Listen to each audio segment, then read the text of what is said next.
Le président de la République d'Angola. O presidente da República de Angola, João Lourenço.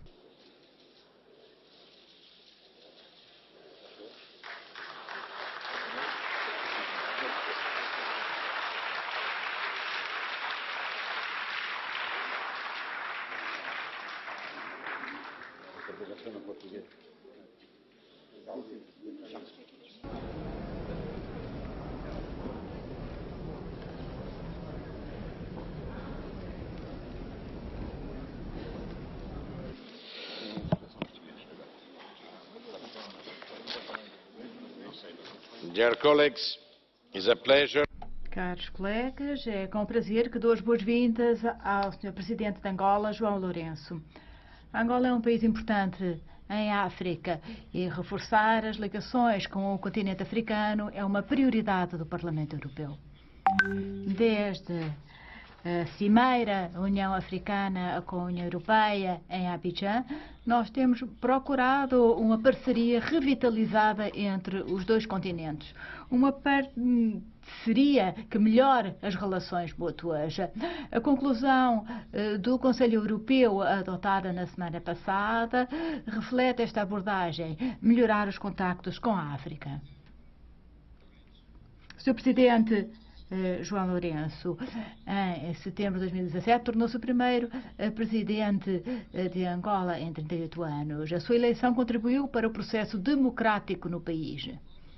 As reformas que defendeu contribuíram para revitalizar a economia angolana, atraindo investimentos estrangeiros, melhorando a competitividade, melhorando a indústria e lutando contra a corrupção e melhorando os direitos dos cidadãos. No entanto, a pobreza e o desemprego continuam no topo da lista, assim como a luta contra eles. A União Europeia está pronta para apoiar a Angola para tomar em consideração estes desafios. Uma diplomacia é importante e é necessário que haja um plano de investimento para a África. Através disso, poderemos ajudar a Angola a desenvolver uma base através de transferência de tecnologias e de know-how para melhorar as infraestruturas. O comércio é uma outra área em que podemos fazer mais. A este respeito, eu convido Angola a associar-se ao acordo de parceria existente entre a União Europeia e 6 países da região. Para além da economia, Angola pode desempenhar um papel importante na região. Saúdo os esforços envidados na abertura em relação aos refugiados vindos da República Democrática do Congo. A migração constitui um desafio comum sobre o qual nós temos que trabalhar juntos. Sr. Presidente João Lourenço, muito obrigado por estar aqui hoje e dou-lhe a palavra.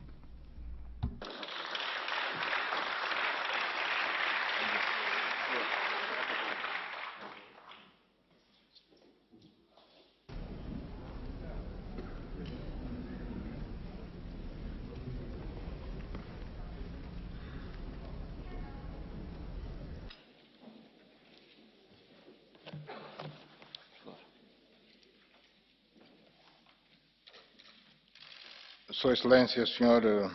António Tajani, Presidente do Parlamento Europeu, excelentíssimos senhores deputados do Parlamento Europeu, ilustres convidados, minhas senhoras, meus senhores. É para mim uma grande honra poder dirigir-me aos ilustres deputados deste Parlamento, um dos espaços mais respeitados na promoção da democracia e dos direitos fundamentais dos cidadãos na Europa e no mundo. Agradeço o acolhimento cordial que me foi reservado e a delegação que me acompanha desde a nossa chegada a Estrasburgo, que traduz a expressão das boas relações de cooperação existentes entre Angola e todas as estruturas da União Europeia. Não quero deixar de aproveitar este momento singular para manifestar o meu desejo de um diálogo permanente e franco com o Parlamento Europeu, baseado no respeito mútuo, para que se reforce a nossa cooperação em todos os domínios de interesse comum. Com o mesmo espírito, durante a minha recente visita oficial à Bélgica, tive já a oportunidade de abordar com o Presidente do Conselho Europeu e com a chefe da diplomacia europeia algumas situações que preocupam os nossos dois continentes. Como é do vosso conhecimento, alguns dos problemas vividos por África têm reflexos diretos na Europa e merecem, portanto, a atenção cuidada dos responsáveis dos países e das organizações de ambos os continentes.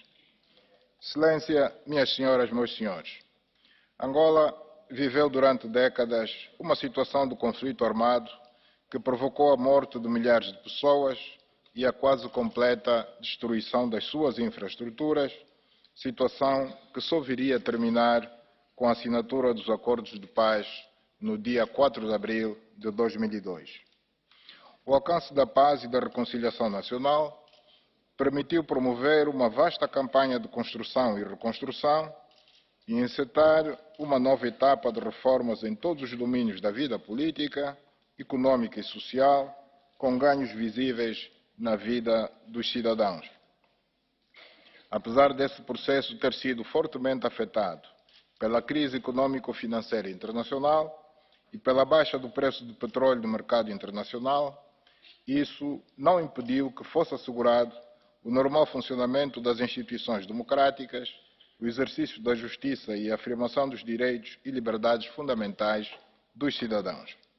Hoje, quando o país vive uma natural fase de transição política, o Executivo angolano continua empenhado em aprofundar o processo democrático e em melhorar as condições que permitam um ambiente favorável à diversidade de opiniões, à liberdade de expressão e, no geral, ao respeito pelos direitos fundamentais dos cidadãos.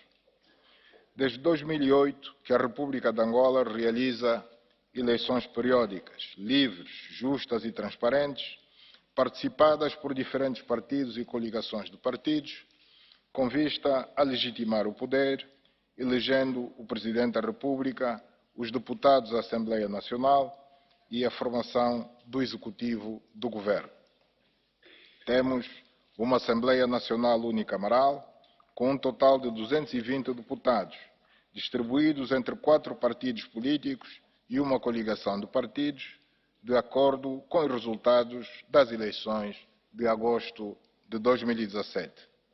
Excelência, minhas senhoras, meus senhores, desde a minha investidura como Presidente da República, aos 26 de setembro de 2017, tenho procurado implementar políticas que beneficiem diretamente as populações, em concertação com todos os atores políticos e sociais da nação. O Executivo que dirijo tem focado a sua atenção na implementação de programas de estabilização macroeconômica e de consolidação fiscal, com vista a reduzir os efeitos da inflação e a normalizar o mercado cambial.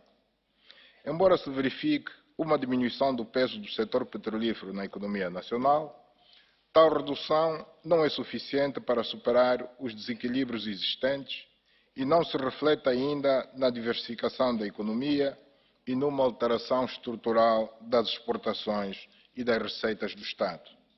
Nos últimos anos, foi feito um grande esforço de reconstrução nacional, tendo-se investido bastantes recursos em infraestruturas e obras sociais, mesmo assim insuficiente para fazer face às necessidades de atendimento das empresas e das populações, no que diz respeito à energia, água, escolas e hospitais, por exemplo. Contamos, por isso, com a União Europeia como um importante parceiro que nos pode ajudar a superar os constrangimentos que ainda encontramos para colocar a economia angolana ao serviço do desenvolvimento, do progresso e do bem-estar das suas populações. Minhas senhoras, meus senhores, no quadro da moralização da sociedade, da criação de um melhor ambiente de negócios e de maior atenção ao investimento privado estrangeiro, levamos a cabo uma verdadeira cruzada contra a corrupção e a impunidade em toda a sociedade, com destaque para os chamados crimes do colarinho branco, cujos resultados positivos asseguramos que em breve começaremos todos a sentir e a beneficiar. Paralelamente, um conjunto de outras medidas vêm sendo adotadas, como a recente aprovação pelo Parlamento angolano da nova Lei da Concorrência, que tem como objetivo prevenir e sancionar as ações dos agentes econômicos que não cumpram as regras da concorrência, a aprovação da Lei do Investimento Privado, que se tornou mais atrativa para o investidor no geral e, em particular, para o investidor estrangeiro. Ali onde ainda foi possível, foram anulados contratos bilionários para a construção e gestão de importantes infraestruturas públicas, caso do Porto da Barra do Dande, por não se terem respeitado os mais elementares princípios da transparência e da concorrência. Foi aberto concurso público para novas licenças de telefonia móvel e a privatização em parte do capital da Angola Telecom. Estudos decorrem para a privatização em concurso transparente ou em bolsa de algumas empresas públicas de diferentes setores, incluindo o petrolífero. Foi há dias aprovado em Conselho de Ministros o novo modelo de comercialização dos diamantes, que acaba com os chamados clientes preferenciais, por outras palavras, privilegiados, que tinham o monopólio do negócio em detrimento das empresas produtoras e até da própria concessionária, a Indiama. Acreditamos que com esta medida veremos em breve o regresso das grandes empresas multinacionais do setor, quer das produtoras como das de comércio e de lapidação de diamantes. No mesmo quadro da moralização da sociedade, combate à corrupção e à impunidade, decorrem nos competentes órgãos de justiça processos-crime contra aqueles cidadãos que presumivelmente terão lesado o Estado em centenas de milhões de dólares americanos. Aguardemos pelo seu desfecho. Foi ainda aprovada a Lei do Repatriamento de Capitais, que tem como objetivo fazer o repatriamento voluntário pelos seus detentores dos avultados recursos financeiros, verdadeiras fortunas, que um restrito grupo de cidadãos angolanos detém em paraísos fiscais ou em outros bancos pelo mundo fora. Foi nossa intenção dar-lhes a possibilidade de trazerem esses recursos voluntariamente para o país e com eles realizarem investimentos na nossa economia, criar riqueza, criando emprego, contribuindo desta forma para o fortalecimento da economia nacional. Esta janela que se lhes abriu será por um período exato de 6 meses que expira no final do corrente ano, fim do qual o Estado terá toda a liberdade e legitimidade de utilizar todos os instrumentos legais a seu dispor, não só para localizar e recuperar a totalidade desses recursos, que são do povo angolano, como também de levar às barras da justiça os seus responsáveis. Viemos assinando acordos bilaterais com vista à isenção de vistos em passaportes ordinários e, de uma forma geral, foram tomadas medidas de facilitação e agilização do processo de concessão de vistos para quase todos os países, a favor dos investidores, turistas ou simplesmente de cidadãos que queiram visitar Angola por outras razões. Acreditem que Angola vem se tornando nos últimos meses num país mais aberto ao mundo e, por isso, mais amigo do investimento, mais aberto ao turismo. Angola está aberta ao investimento privado estrangeiro, praticamente em todos os ramos da economia, da agricultura e pecuária, das pescas, da hotelaria e do turismo, da indústria transformadora e dos materiais de construção, da refinação e distribuição de derivados de petróleo e gás natural, da construção e operacionalização de infraestruturas rodoviárias, ferroviárias e portuárias, assim como da produção, distribuição e gestão de energia elétrica e águas.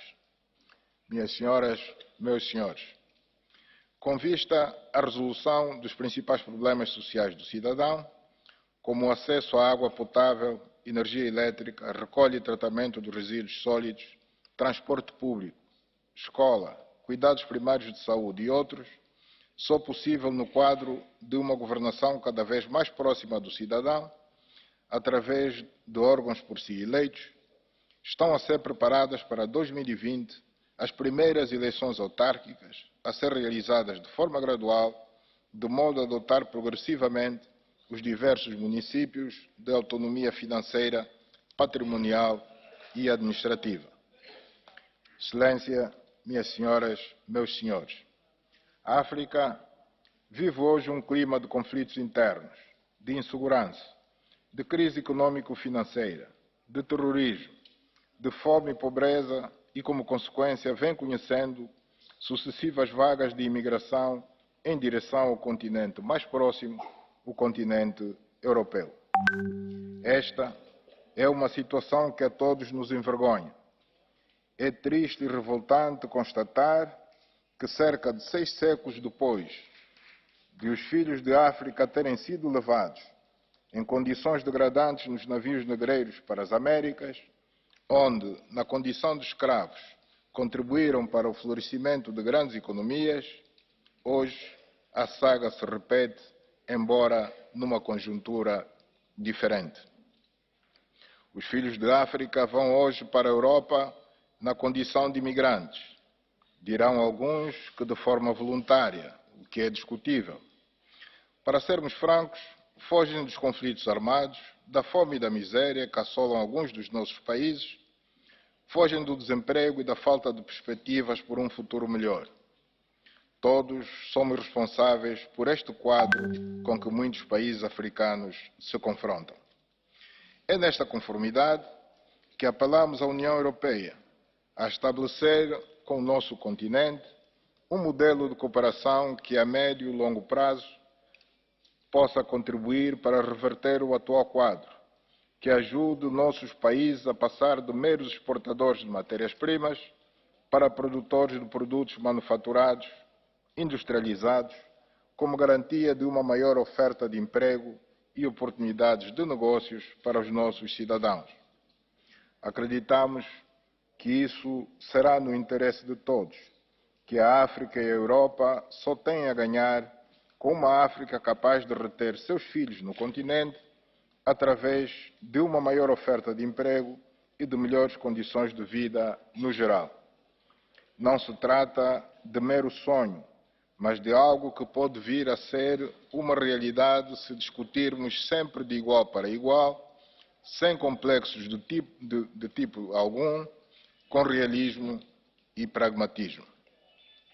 Minhas senhoras, meus senhores, na minha qualidade de presidente em exercício do órgão para a cooperação no domínio da política, defesa e segurança da SADC, vimos trabalhando em iniciativas tendentes a apoiar os esforços da SADC, da SEAC e da CIRGL na resolução pacífica dos problemas que afetam alguns países da região, com destaque para a RDC, a República Centro-Africana, o Sudão do Sul, o Lesoto e, ultimamente, também o Madagascar. Trabalhamos em conjunto com as organizações subregionais citadas e também com a União Africana e as Nações Unidas, respeitando sempre a soberania nacional de cada Estado, assim como as normas do direito internacional.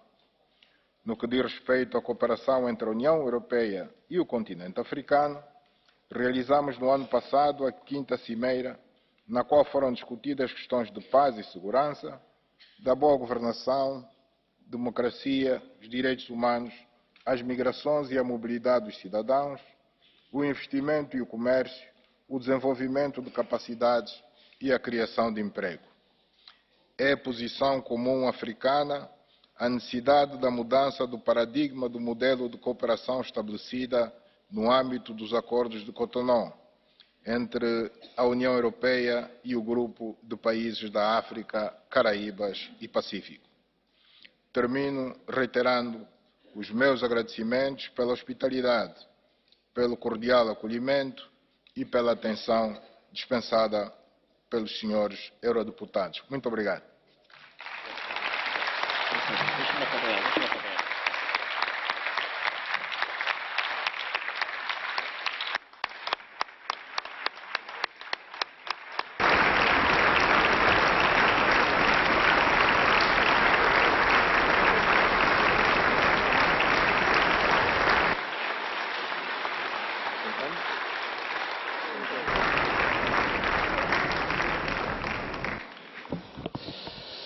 Grazie, Signor Presidente. Muito obrigado, Sr. Presidente.